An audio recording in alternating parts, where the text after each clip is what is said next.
এই শব্দটা শুনতে পাচ্ছ? এটা আমার হৃদয়ের না, এটা আমার ভয়। যেদিন হাসলাম সেদিন ওটা থামেনি। আজ আমি প্রথমবার বলছি, ভিতরের যন্ত্রণা কেমন শোনায়।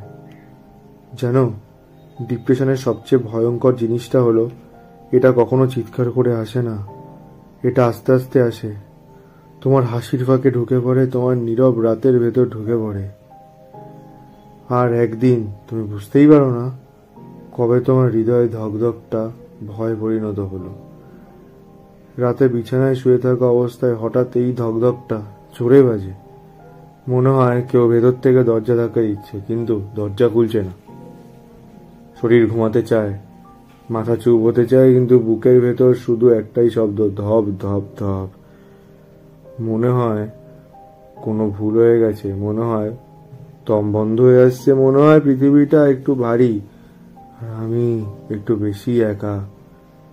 সবাই ভাবে আমি ঠিক আছি, কারণ আমি হাসি, কারণ আমি কথা বলি, কারণ আমি কারোর কাছে কিছু বলি না।